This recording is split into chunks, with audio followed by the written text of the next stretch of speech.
Hello everyone, welcome to my channel DST foods and memories. ఈరోజు నా style of chicken curry నేను మీకు చూపించబోతున్నాను.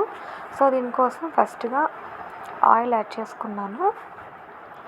చికెన్ కర్రీలోకి ఆయిల్ కొద్దిగా ఎక్కువే పడుతుంది కదండి నార్మల్గా నాన్ వెజ్ కర్రీస్లోకి. సో నేను కొద్దిగా ఆయిల్ ఎక్కువే తీసుకున్నాను. ఆయిల్ హీట్ అయిన తర్వాత బిర్యానీ ఆకు యాడ్ చేశాను అండ్ కట్ చేసుకున్న ఆనియన్ అండ్ పచ్చిమిర్చి యాడ్ చేసుకోవాలి.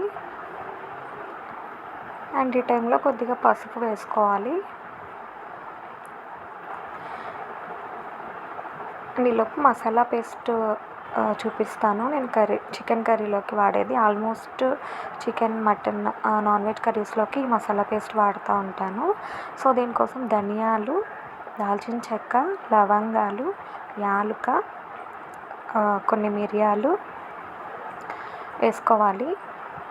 అండ్ దీంట్లోకి జీడిపప్పు యాడ్ చేసుకుంటున్నాను.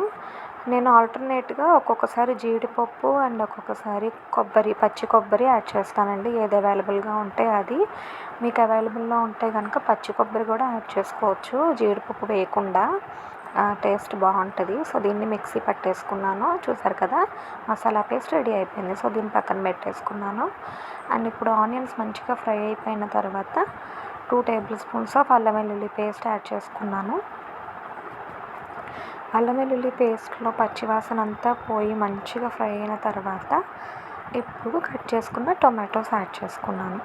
అండ్ మూత పెట్టేసాను కదా, టమాటోస్ చక్కగా మగ్గిపోయాయి. ఇప్పుడు మనం ప్రిపేర్ చేసి పెట్టుకున్న పేస్ట్ యాడ్ చేసుకోవాలి.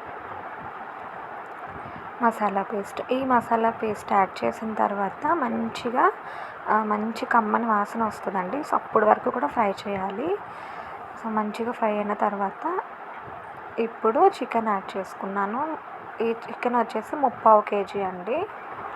సో దీనికి సరిపడా సాల్ట్ అండ్ కారం యాడ్ చేసుకున్నాను.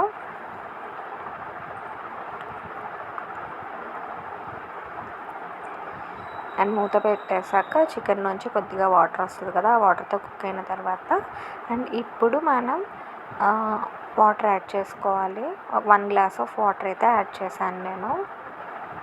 స్టవ్ని మీడియం ఫ్లేమ్లో పెట్టేసి మంచిగా కుక్ చేసుకోవాలి. అండ్ ఇక్కడ నేను ఒక 2 గ్రీన్ చిల్లీస్ కూడా యాడ్ చేశాను, మీరు గమనించే ఉంటారు.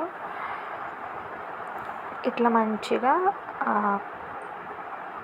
కుక్ అయ్యే వరకు ఉంచుకోవటం. అండ్ ఇప్పుడు చికెన్ మసాలా యాడ్ చేశానండి. అండ్ కొద్దిగా కొత్తిమీర అండ్ కొద్దిగా పుదీనా కూడా వేసాను. సో మనకి ముక్క బాగా మగ్గిపోయింది ముక్క బాగా ఉడికింది అన్నంత వరకు కుక్ చేశాను. అంతే అండి, చికెన్ కర్రీ ఆల్మోస్ట్ రెడీ అయిపోయినట్టే. అండ్ ఈ టైంలో కొద్దిగా సాల్ట్ అనేది అడ్జస్ట్ చేసుకుంటే సరిపోతుంది. అండ్ ఇక్కడ నేను ఈ చికెన్ కర్రీలోకి బగారా రైస్ ప్రిపేర్ చేశానండి. Chicken curry bagara rice super combination కదా. మీకు కావాలంటే బగారా రైస్ వీడియో కూడా మన ఛానల్లో ఉంటుంది, చూసేయండి. Thank you for watching.